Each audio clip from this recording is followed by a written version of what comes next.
Hey everybody, Adam here, the Brain Hickey guy. Hey, today we're going to talk about a email marketing hack of link placement and why it's garbage. Now, first and foremost, you'll hear me say this over and over again. All that matters is crafting your copy and your formatting to meet your audience, their attention span, their desires, their needs, what they want. And I'm going to show you why this link placement hack that everyone talks about typically doesn't work and what you can do to increase your click-through rates on your emails. Now, a lot of people say, hey, and by people, I mean the gurus, the email marketers, the copywriters, they'll do these long emails, long form became really hot, but the links are always buried at the way bottom of the email. And people say, hey, well, I don't want people to click through premature.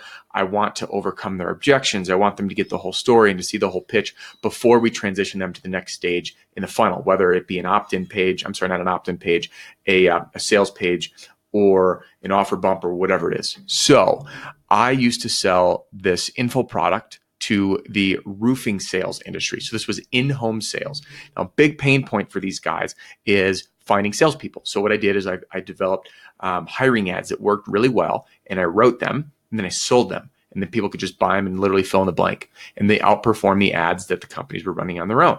So knowing this market, these are businessmen that are literally out in the field all day. They're on their phone. They're busy. So here's what I did, and I've applied this concept since I saw it work to multiple industries.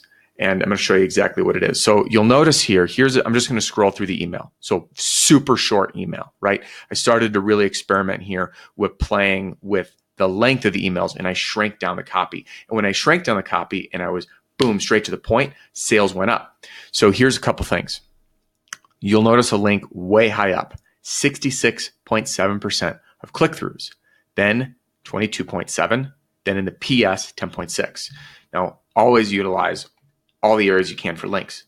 But then you're going to ask yourself, hey, Adam, well, if the link's too high, are they clicked, are they unqualified? The answer is no, but the copy has to support it. I'll show you how. So I'm going to read this through to you. Todd hired 12 sales reps in 30 days. True story, see below. So I open up with a statement. This is what people want. 12 sales reps in 30 days. And yes, it is true. The testimonial is right here in the image. The other thing is I say, see below, it gets them to start reading. Now, they call this opening a loop. Oftentimes, people will open loops in different portions of the email. I'm starting up right away. His roofing company was struggling to recruit and hire new sales guys. This is the pain point of most of them. So Todd called me up and asked for help. Also a true story. All Todd did was start running some high-performing hiring ads that I wrote, and he ended up hiring 12 new sales reps in less than 30 days. And he read the ads on Craigslist mostly. So a couple things to note here on this copy critique. All he did, okay, I'm showing speed to results, is ended up high-performing ads. And this is the result, right? I'm showing what they want, which is hiring people, and speed to results. And the common question when you talk about hiring ads is where they run. I answer that question right here on Craigslist. Here's a link to the ads he ran, ads that I wrote. Now they click here, and it brings them to a sales page, which then has the checkout button, okay? So if you got to this point, you know exactly what it is. Hiring ads that will help you make sales, right? So we've already established the need. We've talked about what the outcome will be. And instead of saying, buy here, the transition for the link, here's a link to the ads he ran. Now the sales page can finish the story. So too many people in their email copy are trying to go in for the kill. They'll say, buy now, buy here. But it doesn't matter. Remember, the next stage in the funnel needs to be top of mind, that all I need to do in this email is get them onto that sales page. The sales page will do its job of getting the reader through the copy down to the checkout button. So always remember what's next in the funnel, and don't worry about going from this click to a checkout page, because there's another step so we can transition smoothly. So anyone that wants them as qualified, they're going to click through right now. Now, the rest of the email is going to be there for people who aren't quite sure yet. They want a little more. They're not quite sold. Perfect. I've got that covered. So here's the email Todd sent me. I put in a screenshot, raw testimonial, unsolicited. Then Todd said it was the best 200 he ever spent. Now I'm implying that these are for sale. They cost $200. It says, take a peek. You can start running these same hiring ads right now. They're fill in the blank. So we're talking to how easy they are. And then we say, grab these hiring ads here. They'll be emailed to you instantly. Again, I'm not saying go buy them. This is where to go take a look, right? It's kind of soft selling that transition. They'll be emailed to you instantly. Again, speed to results. I get them right away. Setting the expectations for that plan of what's to come after they purchase. And then happy hiring Adam.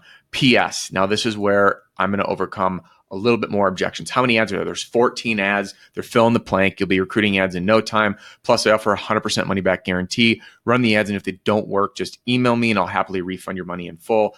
I have not ever refunded money on it, which is awesome. Literally none. And then the hiring ads. So the takeaway is this. To format the link structure, we need to create this whole story, right? Which we're going to cover in other video blogs. But we need to create the whole story. But we want to capture the essence of the story in the first, say, 3 to 4 paragraphs. And paragraphs meaning segments, okay, with the link. Then anyone that's like, boom, this is it. I'm excited. I'm going to click through. We've got them. Answer objections, answer questions, continue the story, and then have those links lower. So don't fall to the trap of, hey, I need to have my link way at the bottom because that's what I read, because it doesn't work. So if your copy is crafted artfully, where you can capture the essence of your message up front, that link up top gives people a fast, impulsive way to take action, and it works well. I forget the numbers of what this actual email produced in sales because of the connectivity. I was running the checkout cart on Samcart at the time. So I leave you with this. Definitely keep this in mind. 2 takeaways here. Link placement. Always put a link towards the top for those excited, already eager to go people.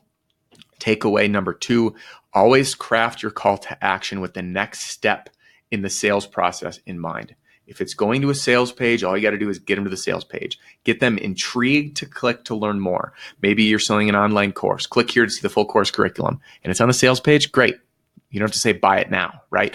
And your calls to action can differ on the same link as you go through the email. So that's all I got for you on today's tips and tricks for making your emails convert and increasing that click-through rate of your emails. Thanks again, and we'll see you soon.